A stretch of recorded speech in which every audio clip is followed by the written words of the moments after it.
So welcome everybody to the fifth Wednesday webinar hosted by Oxfordshire Community Foundation and looking at the Resilience Fund and the response in Oxfordshire to the COVID crisis. We've got today, as normal, an update from Jayne on the Resilience Fund and other work going on. We've then got some a talk from Helen Stroudley of Peeple, who's going to be talking to us about safeguarding. And then we have a bit of a change to the format with a sort of interview of McNamee of Didcot TRAIN. So it should be very interesting to hear about their work, the work they're doing. But I will hand over to Jayne to give you the update and information on the fund. Hi everyone. So it looks like we're quite an intimate little group today. So hopefully we can make it very interactive.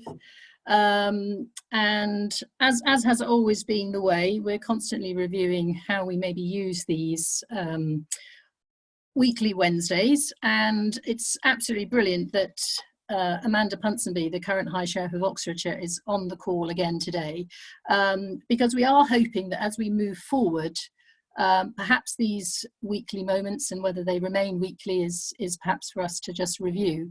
It will be a real opportunity for her to hear from a lot of the charities that are actually working right out in sort of responding to the need that we're seeing in our communities. So while she can't go out into the community and meet with beneficiaries and charities, she can definitely hear from you, and it would be really brilliant if we did it for all the organisations that have been receiving funds from the Resilient Fund. So I think that hopefully people would find that really interesting, and we'd welcome any thoughts in the chat box about that, because I think that is something that we definitely want to do, and it's a way of us sort of assessing the impact that we're having with the funds that we're distributing. So I think that would be a really good development.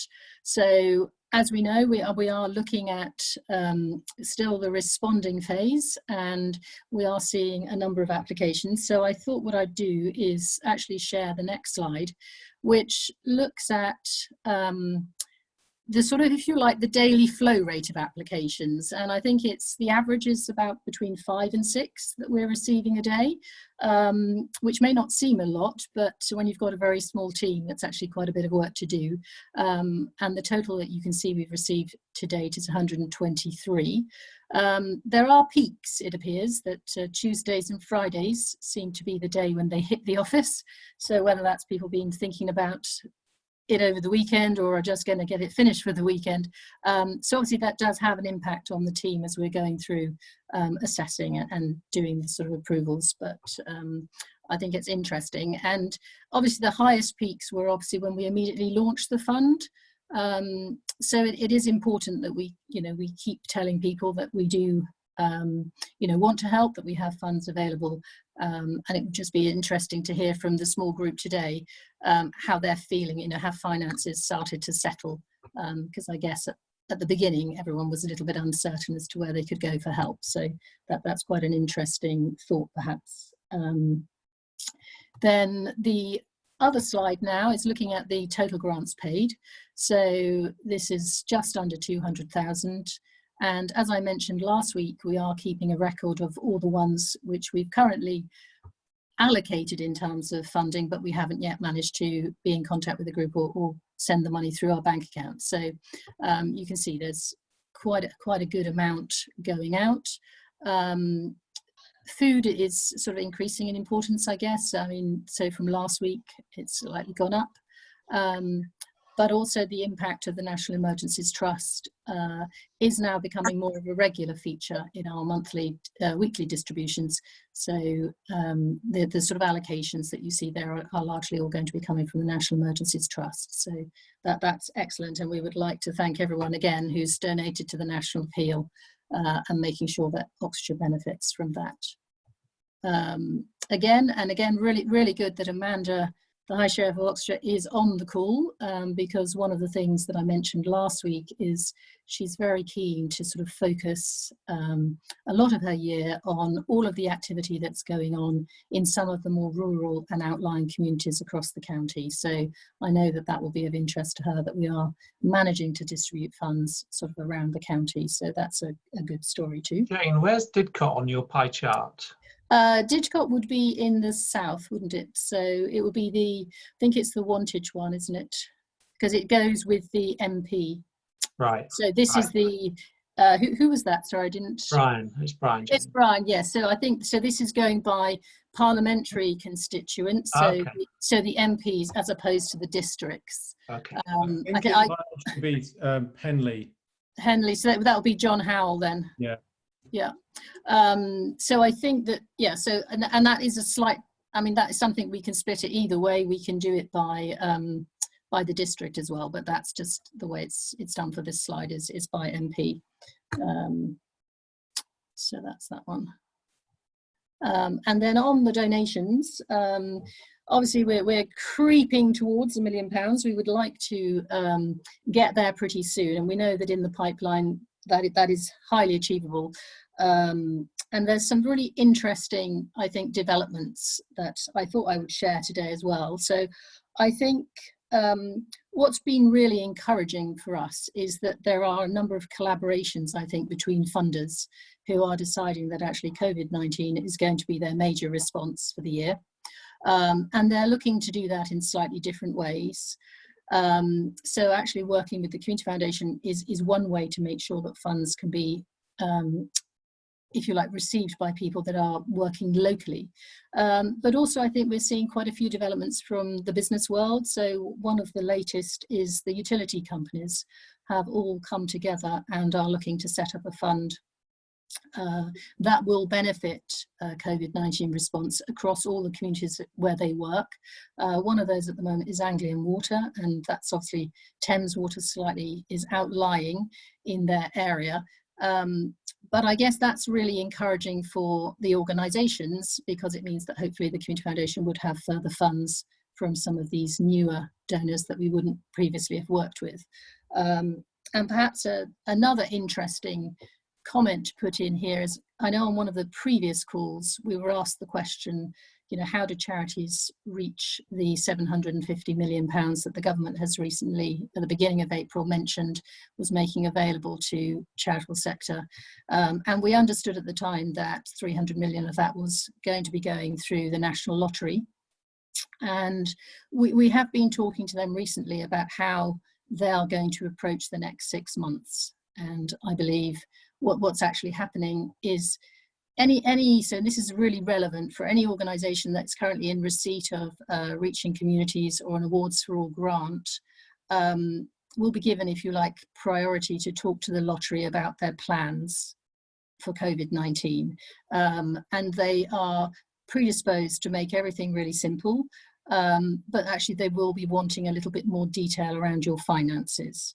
But I think that what's really interesting for us is that if organisations apply to the Community Foundation, we're hoping to find a way of actually, you know, referring them back to the National Lottery if it makes sense for them to be able to award funds, because they will have up to £100,000 available for each organisation potentially. So that's something that I hope that we can explore together, because it means that we bring in more money for Oxfordshire. So that's really interesting. And what are we learning? I think we started this last week. It's really important that as we go through and we look at the applications, that we try and understand how can we improve the sector going forward. And I think perhaps this is quite an interesting thing that we would like to explore further, around what are the things that have actually really enabled some of the organisations, like we're going to hear from Didcot TRAIN in a little bit, to do things differently, you know, and the things that they've actually now introduced, will they be things that they'll continue to do? Will they improve the organisation going forward? So I think all of these things they're real opportunities, and we feel that actually might enable the sector to move slightly more from being reactive to perhaps a lot more proactive and preventative, because we know that it would be really helpful to start solving some of these problems that we're seeing. So I think on that very sort of optimistic note, we would say that this is a real opportunity for us all to work together and collaborate. And some of the funding collaborations that I've mentioned, you know, it would be really great for us if that actually set in place a new way of working going forward. So I think we have to keep that ambition in mind, that actually whilst we're enabling some great work to be done, how can we build on that and make sure that Oxfordshire is much better placed afterwards. So I don't know if there's any immediate questions on that. I think the only topic that was raised in the chat box was about a bit more information on the Resilience Fund and where the funds are coming from. Ros, you were asking in the donations, is that right? That one? I don't know, Ros. Did you want to voice a question or?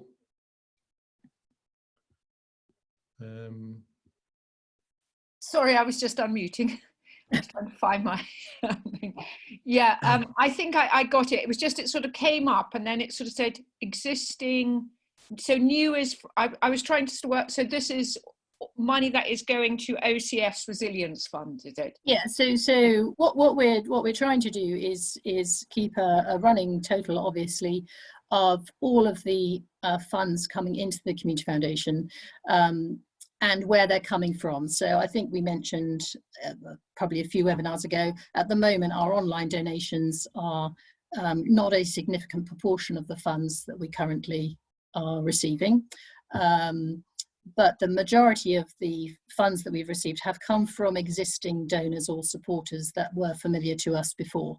So, oh, okay, so that's actually what threw me. It was the existing and right. the new, so it's existing donors. Yeah, and so what that meant was, obviously before we launched the fund, we anticipated that we would need to have money to do what we wanted to do. So we either approached or were very lucky that some of our existing supporters said they wanted to help us. So that's why that's quite a big number.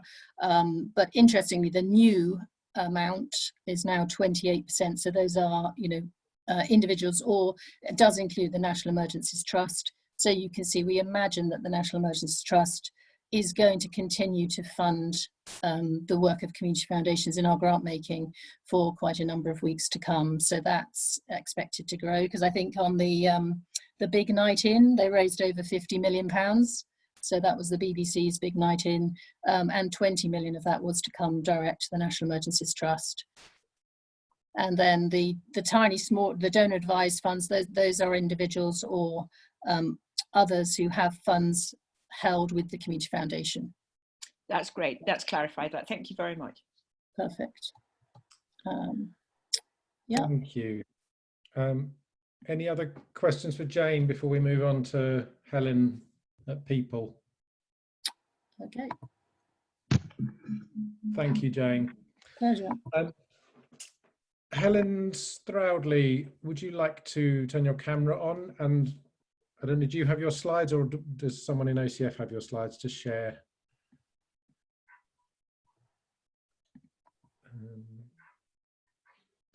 I'll just do a share screen.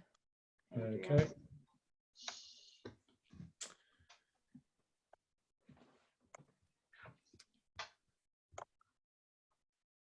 Great.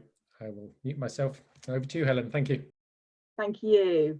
And welcome, everybody. This is a different experience doing this online, and also not being able to see people. So this is a new one for me, but it's really great to be able to speak with you all.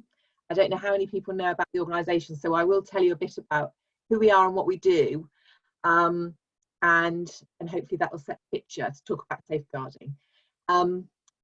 So first of all, my name is Helen Stroudley, and I'm the project manager, one of the project managers at Peeple.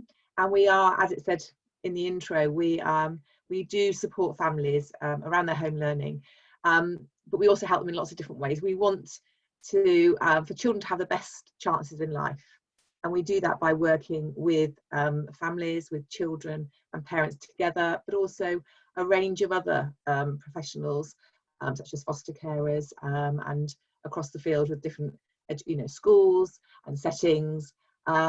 We developed the Learn Together programme, and that was based on over 20 years of research and practice that we constantly work on with the research as well, so that we're very up to date. And that Learn Together programme is actually, we train people as well around country and further afield to deliver the Peeple Learn Together programme. So that's delivered by the practitioners that are trained in a variety of ways. So we've got the Peeple Learn Together programme, training practitioners and delivering services here within Oxford, because this is where it all began. We actually deliver directly to families around Oxfordshire. It depends on the funding as to which areas in Oxfordshire, so that does change, but we do work directly with families, but also with different groups of people as well. And we support lots of practitioners that have been trained in the Peeple Learn Together programme. We also, as well as that, run the Little People Nursery. So that's our provision. So this slide here, we support parents, their children's early learning and development. So the groups that I spoke about, and that's 0 to when they go to school. And we actually do deliver training antenatally as well. So we do work before they're born. But in Oxfordshire, the groups are from babies all the way through to when they go to school. We also do lots of one-to-one work as well as groups. And that may be referrals, it may be because English is an additional language, or there is extra needs for a family, a whole range of things. And we also work closely with other partners that work with in one-to-one way as well, something like Home Start. We offer drop-ins, so like a stay and play, so similar to groups, but much more of a sort of drop-in feel to them. And like I said, our nursery, the early education and childcare part of our work, which really sort of supports those families as well. We still share the Peeple Learn Together programme through our setting as well. So that's where we are in Oxfordshire as a charity. But thinking about safeguarding, which is always at the forefront of our mind, regardless of what work we're doing. And I'm here today to talk about how we've taken that online. So for us, as always, we have our safeguarding policy, which is where we begin. But we've had to have a look at that and really think about whether that still fits and what we need to change and add to it to make sure that we've reviewed, and it's a working document that we always review anyway, so that we can make sure that's really supporting our work. So that policy is on our website, and it's been sent around to all of our staff as well, where we've updated the online side of our work. So we've been sort of working on that sort of quite a bit, because that's sort of the foundation for us. And then it's about working with the risk assessment. Actually, what do we need to make the provision work for us, and to assess to bring the risk as low as possible, because we need to look after both the children and the families and the practitioners that we're working with in this way. And we've really thought that through, and we haven't just done that as a management team, we've also done that talking with the practitioners and the people that we work with and our funders. So underneath that is this group agreement, and somebody else might think of it as rules for a group, but actually this is about an agreement because it's done actually in partnership with families or the groups that we're delivering. So whether it's one-to-one or as a group, we'll actually discuss this and come up with this together, because there's much more ownership over a group agreement if they've suggested something. So for example, we've talked about the fact, obviously in a group situation, about having the use of mobile phones, and we ask them to be switched off. Obviously when we're online, some of them are using their mobile phones, so they won't be switching them off because they're actually viewing the group through those phones. But we have talked about, if you get a phone call, for example, about turning off your video or silencing your phone so that it doesn't interrupt that session. So we think about some of those things, and a lot of them are exactly the same in the group as it is online. So we'll move on to those. But that's really important for us to think about safeguarding, and it's everybody's responsibility, safeguarding, and it's part of our work, and it still is as we move forward. So the things that we thought about, and you may have already thought about some of these things if you're working with families, but because we're running these groups online, we obviously have to think about extra things, and things like invitation only. So the groups that we're offering, We're offering it to families that we already know. We already have talked about safeguarding with them. They've, you know, agreed and signed up to the confidentiality and our policies, and they're able to access those. So, but it's just about reminding families about it. So the invitation that goes out to families has the reminder on there as well, so that it's at the forefront of their mind as well. Just bringing to mind some of the things that they may not have thought about, that we've had a chance to think about. So we send out the invitation and we ask them not to share that invitation, and it's password protected, which changes every single session that we have. So we know who we've invited, and when they share their screen, the same as we have today, we've got our name, but we know they might just put their first name, so that if they don't want to share their full name, or it could just be initials as well, but we do know who is there coming in. Where I put here shared responsibility with families, so that's the group agreement where we've said, is there anything else that you think we all need to be aware of? And one of the things that we do talk about is anything that is discussed in a group stays within that group. In the groups that we're running at the moment, we're actually not sharing information, so everyone's muted apart from the saying hello and the saying goodbye, because we're doing singing and things, and it's very funny when it's online.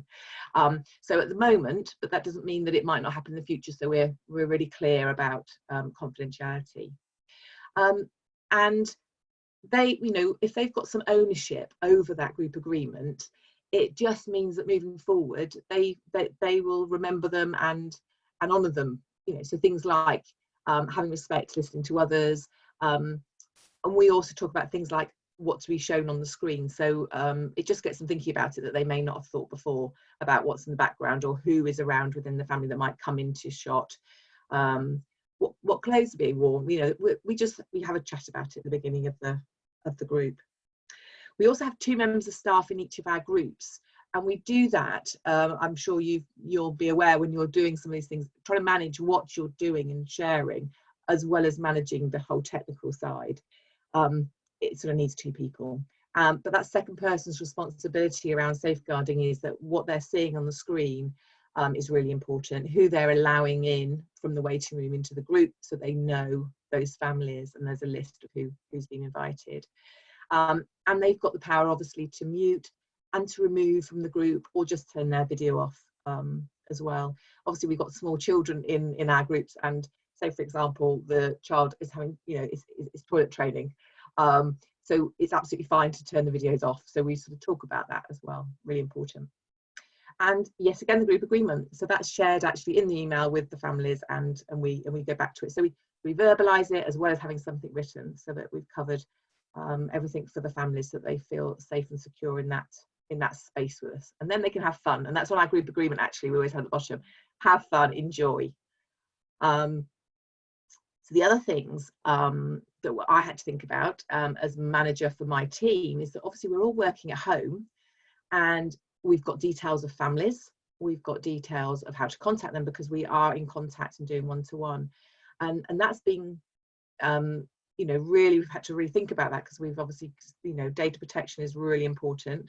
So we follow everything that we have got in our policies already, and we're able to do that by, you know, we've got things like making sure everything's locked away, that it would be in the office, it needs to be at home, so we need the extra security, things like extra lock boxes, and phones that are password protected and are put away out of work hours, and so they're separate phones than we would normally use. So little things like that, but also documenting the work that we're doing. So all those contacts that we have with families, whether they've come to a group or if we've called them, we need to be sort of collecting that data, which also needs to be locked away, and the families need to know that we're collecting that information, just so that we can see what's working.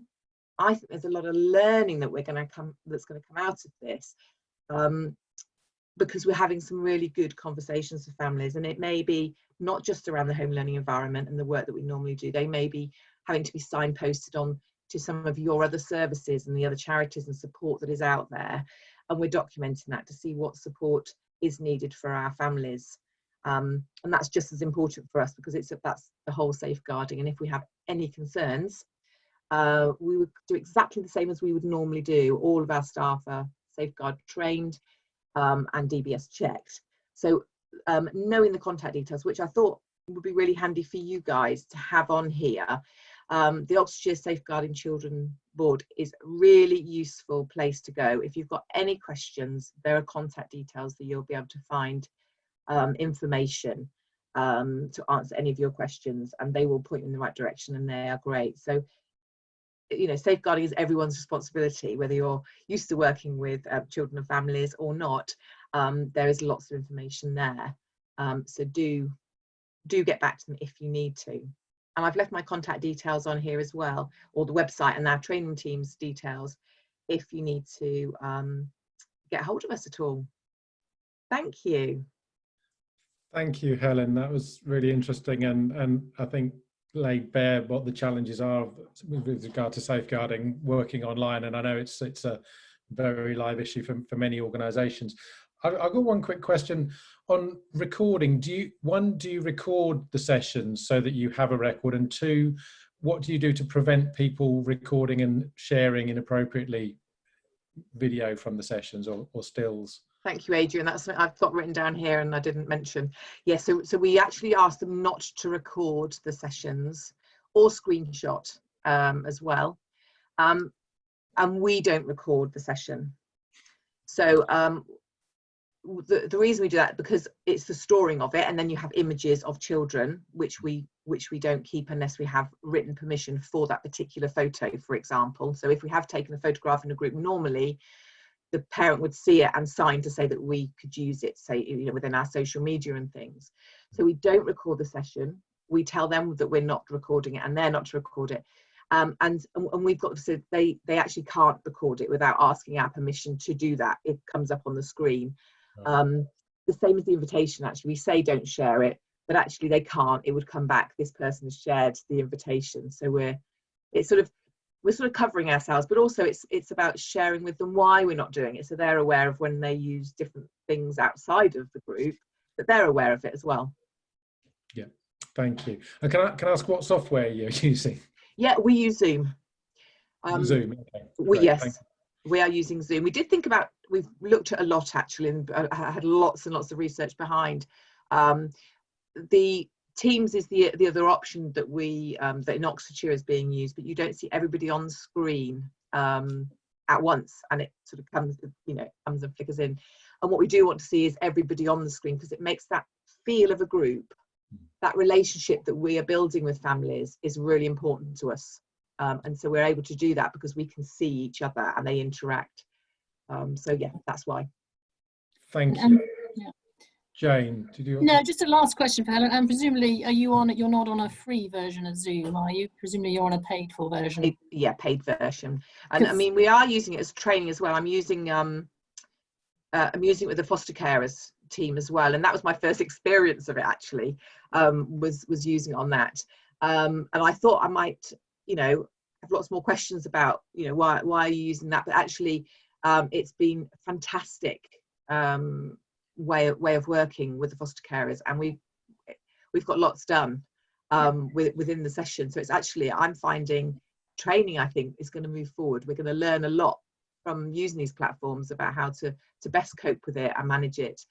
So I can see us doing more of it, especially as we do a lot of work in Scotland, actually. So improvements going forward then. Absolutely. Definitely. Perfect. Thank you, Helen. Thank you. Thank you. And if you do have questions, do always put them in the chat box or raise your hand, and we will try and get round to you or address them after the meeting if it's not possible. Thank you, Helen, for that. That was really useful and interesting. I'm now going to hand back to Jane and to Brian, who are going to tell us and inform us more about Didcot TRAIN and the wonderful work they do. So over to you, Jane and Brian. Hi, Brian. How are you? Hey, Jane. Yeah, good. Thank you. Good to see you again. I think the easiest thing would be probably to tell everyone a little bit about Didcot TRAIN. I mean, we know you. So just a sort of snapshot.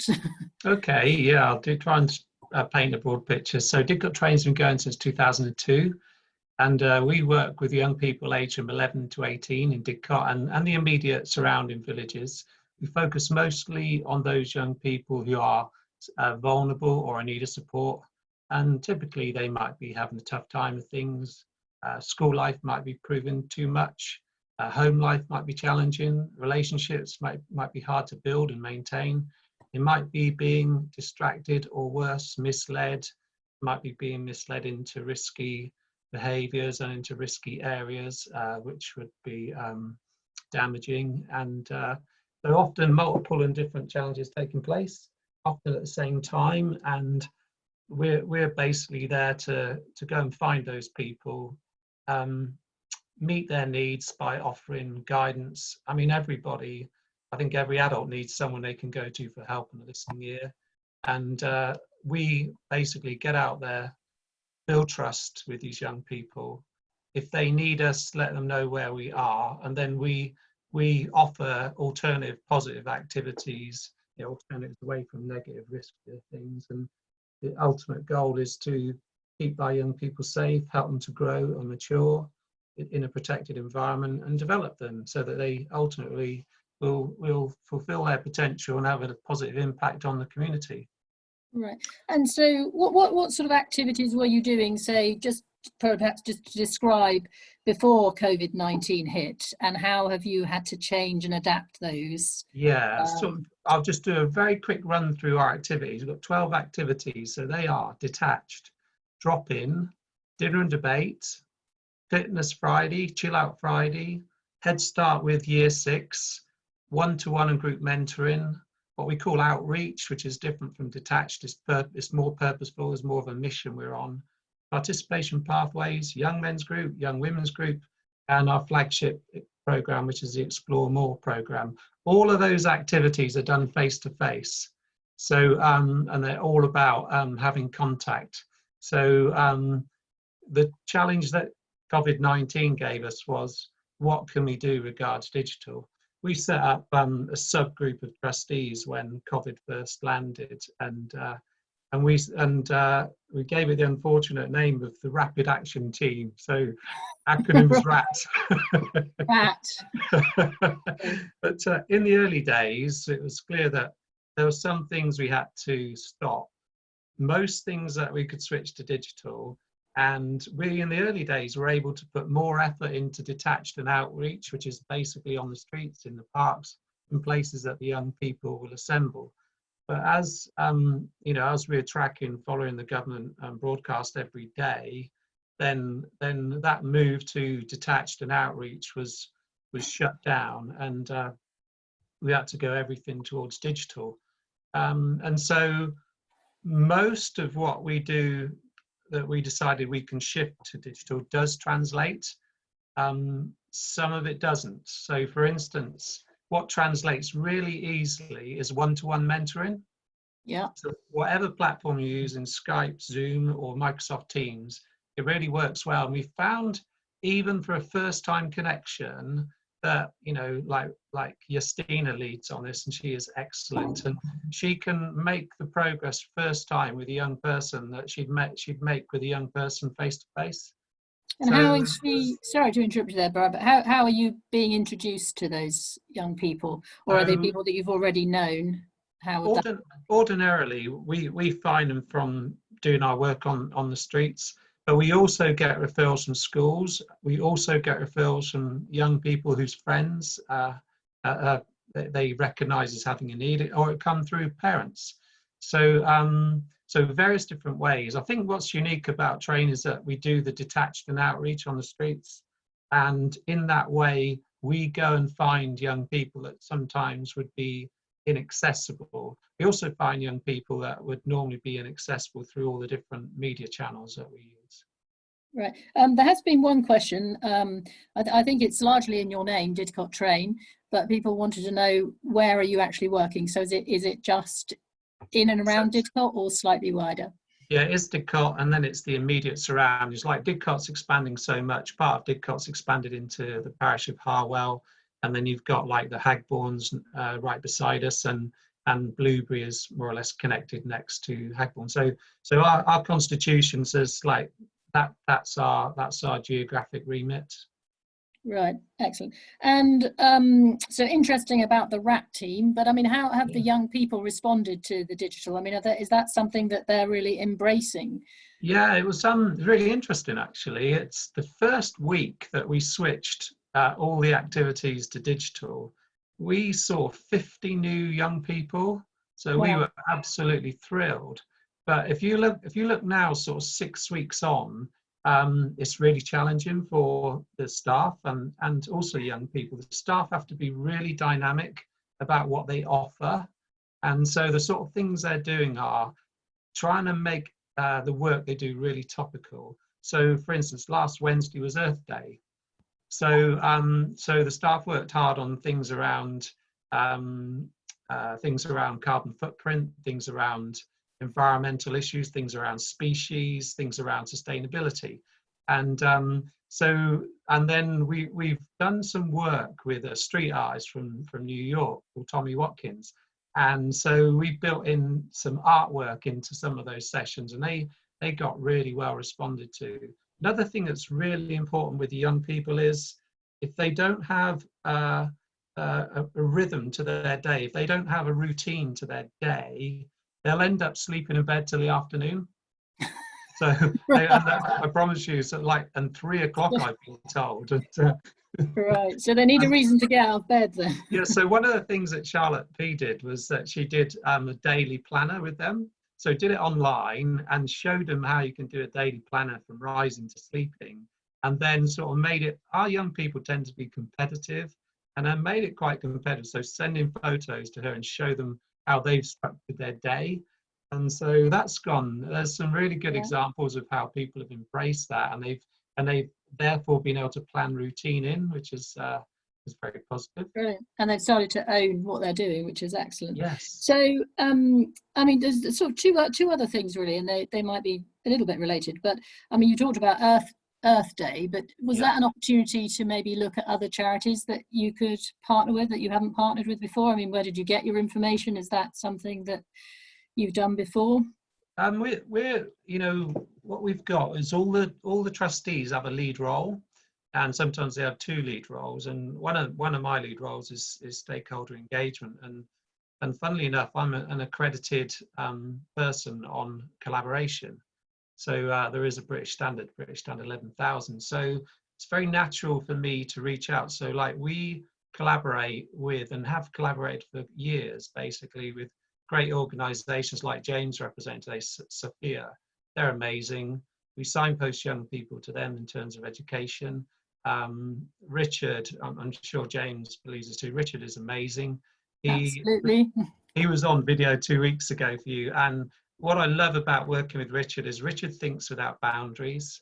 So everything is within the art of the possible. So we've been working for quite some time on a CIO submission for Didcot, which we up to now called Didcot Community Association. We're now calling Didcot Community Partnership. And in there, we've got a lot of the organisations that we collaborate with, like SoHar are brilliant, Didcot First are brilliant, Didcot Town Council make their contribution. There's other people in there who are known for their great works around the town. So it's like natural for us to collaborate. For us, it's been tricky, Jane, because obviously our front of house volunteers have to have enhanced DBS checks. The back office need DBS checks. So with the front of house volunteers, it's been actually going digital has been a little bit harder to get them as involved as we normally would do. Normally, like they'll go out on the streets with us, and our policy is we always go out with a minimum of 2. Together, right. So they support that amazingly, and they help us to deliver then that service at the lowest possible costs. And with some of the digital, it's just not quite so easy to get them actively in. So we're more about, we do collaboration and stakeholder engagement as part of our business as usual, as opposed to really being able to maximize on that through COVID-19. Okay, so that is part of your DNA, which is sort of what we love to hear. And perhaps the last thing, and I'm sure other people on the call would be really interested, as you have received a grant, in fact 2 small ones I believe from the Resilience Fund. Yes. What have you actually been able to do with that, and how timely? The net fund was really timely, because we've been looking to do an upgrade to our website for quite some time. It's got some quite unusual mechanics that work behind the screen, and sometimes it can end up showing old photographs. And how did they appear?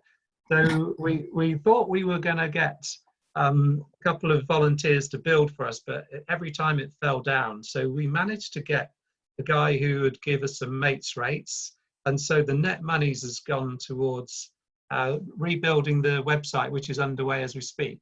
So that's been terrific.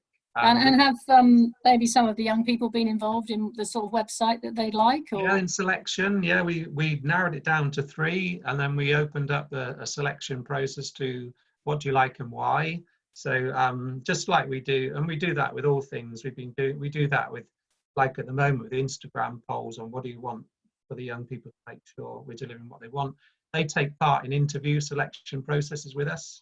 When we're recruiting a youth worker, we always get them to do a session with them, and they've actually learned to give magnificent feedback. We get them to take part in the interview panel.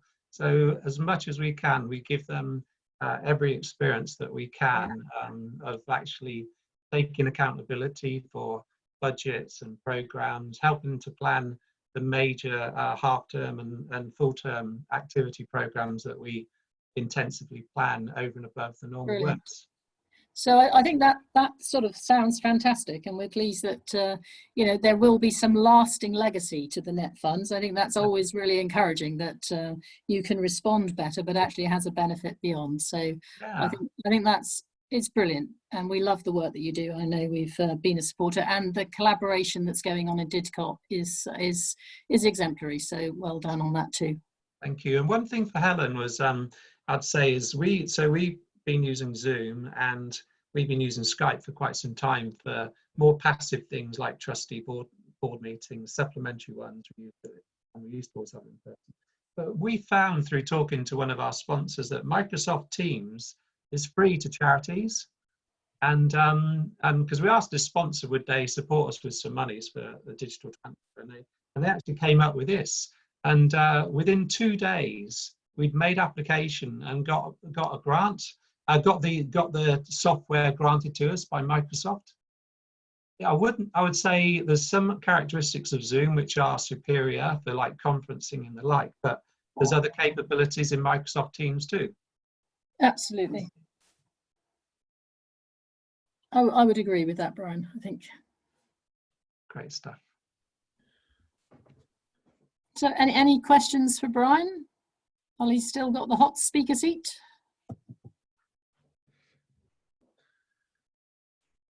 If you do have a question, if you want to, either you can raise your hand in the participants list, or you could just unmute yourself and start talking, or post something in the chat box. Kira, you need to unmute yourself. Oh, I thought Adrian might have done it for me.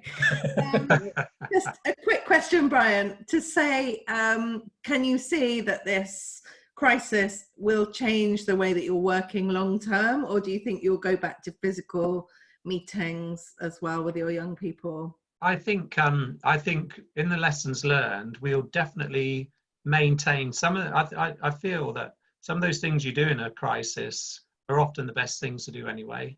So if you think about, like, the perfect example I have for that is the one-to-one mentoring. It's worked like a dream. Other stuff, if you imagine dinner and debate, which we do. Dinner and debate is a magnificent activity. If I just tell you quickly about that, what we do is we create a family atmosphere for the young people. We get them all around a table, and we pick a topic that they've either chosen or is really topical. It might be terrorism, it might be drugs, it might be smoking, it might be something to do with the environment or even their community. And once the subject starts getting discussed, we teach the young people to listen and to also put forward your point of view and to adapt your opinions. And then we go across to Greg's the Bakers, and they give us food, and then they bring back food, and it goes like, it's been something we introduced last year, and it's brilliant. But what happened with that on digital was, it's really amusing, was the young people expected Greg's to turn up at the door and deliver all the food. And it happened, and dinner and debate is almost at the point where we're going to have to suspend it. So you can't beat that, but face to face you can't beat either. But some of these ways of working are going to work. Young people found their voice when they could be anonymous. So some of the opinions they put forward, the team was saying that person would not have contributed in a face-to-face environment. So things will definitely change as a consequence of this, and I think they'll be stronger, and maybe we'll be able to be more productive for a given resource level. Thank you. Interesting. Could I ask a question? It's Ros. Go on, Ros. Brian, I just think it's so impressive what you're doing, because particularly with young people, there is so much amazing stuff for young people online, you know, on the internet, that to be able to engage them with the sorts of things that you're talking about, especially when they've spent some time away from you, you know, because it's when they're together in one physical place, there's that community, but it kind of like you can engage them more easily in the things that you might want to engage them with. But from my experience, as kids get more isolated, more on their own, more bored, they start to just pick up what's near and, you know, and maybe a little bit less difficult to access. And I just wondered, have you had a drop? I mean, I think that must speak volumes about the relationship that you've got with your kids, you know, that they've engaged with you in that way, and, you know, they expect Greg's to turn up on the door. I just wondered, have you seen a dropping off? Because that's one of the things is about the sustainability of this online. We have, Ros. So on Monday, when we were chatting with the staff team, we were talking about we've got to keep changing things up. We've got to keep being dynamic. We've got to keep trying different polls with the young people. We've got to try things and be prepared to fail and accept that if we fail. What the team do is, if there's people not showing up that we expect to show up, they'll actually give them a call.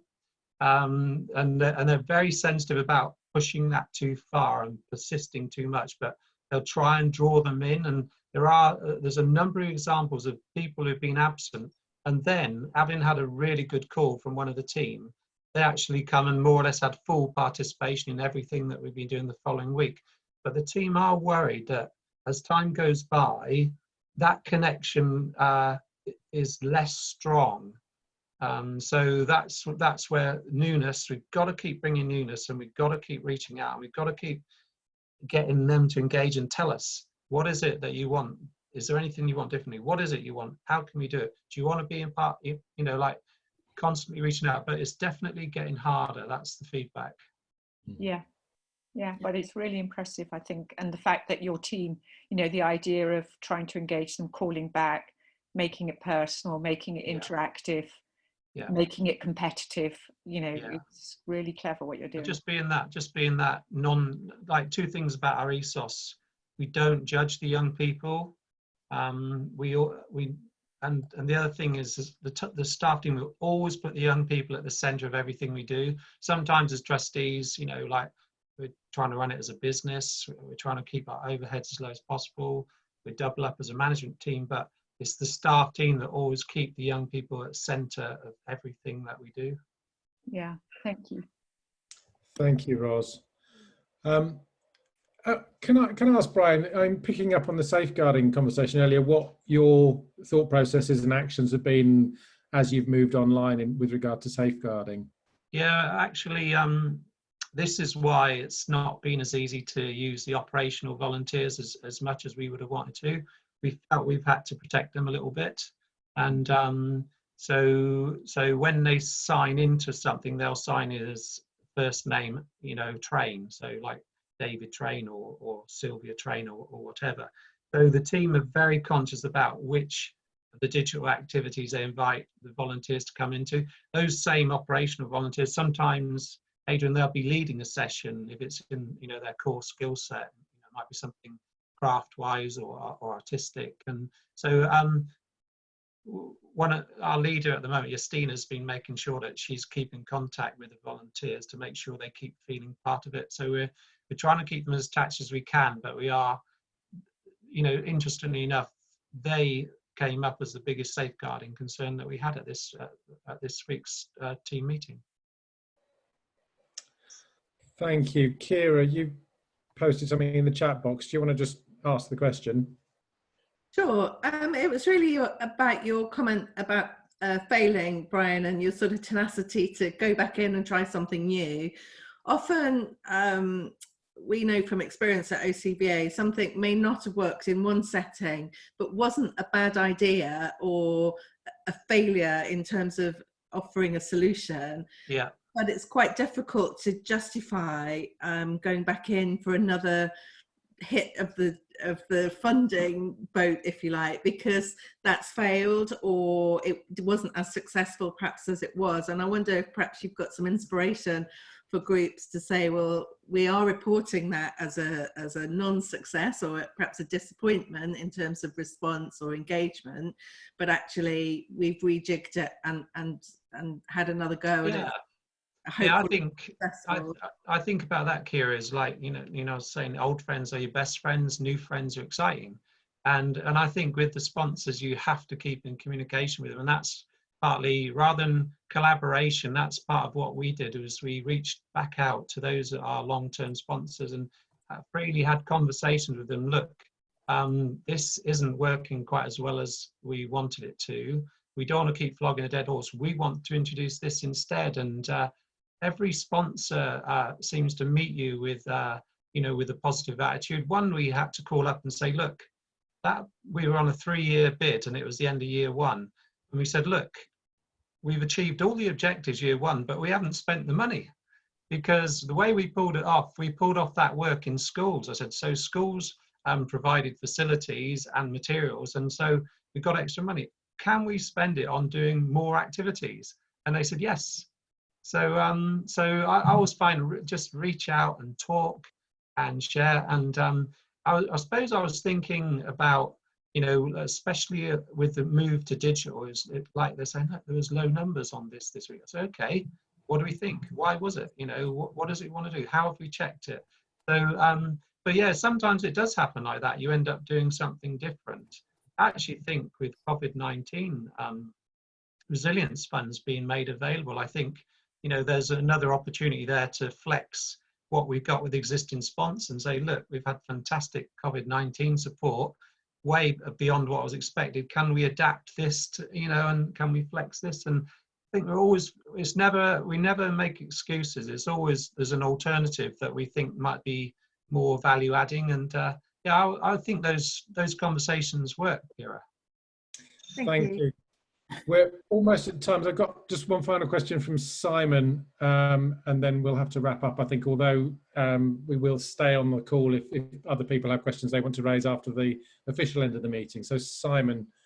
So is just a very quick comment on that idea about failing and funders, that I was in a meeting with loads of other funders, mainly national funders, and somebody came up with very much that it's our fault in that we ask on monitoring forms, what have you achieved? And that's the wrong question. That in fact what we should be asking is, what have you learned during the spending of your grant? And then it doesn't matter whether it's and it's never a failure in that way, because you've learned that doesn't work, and therefore you've learned probably what you would do with next funding. And I think that if us funders ask that question more, we would fund something twice, because if you learned what went wrong, you know what would go right. So we'd be happy to fund the second thing afterwards. Yeah, very good. Yeah, Jayne, so could I just, something you mentioned, I just want to say thanks ever so much for the support we get from OCF, and Simon's been a great support over the years, and it does make an enormous difference when you are giving, and to know that people are on your side and they're backing you, it makes an enormous difference. So thank you very much. No, thank you. And I think that there are two things there that I've sort of picked up, is this honesty. It helps everyone if we're all honest with each other, as Simon has just said. You know, funders are reasonable, We want the true picture. But I think being proactive, and I think you've demonstrated in what you've said today that you are proactive and constantly looking at how you can flex and change to make things better for the people that you're actually supporting. So I think that's a message for everyone. And it was great to have you and Helen with us today. And, you know, I think this sort of format is how we imagine the webinar progressing. With perhaps Amanda's involvement as High Sheriff. So if people found that interesting and helpful, that would be really good feedback to share, you know, even if it's not so good, because we need to learn too. So thank you. Thank you, Jane. Thank you, Brian. Thank you, Helen. Thank you, everyone, for your contributions and for coming along. And I look forward to seeing you next week. I'm going to stop the recording now, but as I said, I will stick around if people want to stay and chat. So thank you very much, everyone. Bye. Bye, everybody. Thank you.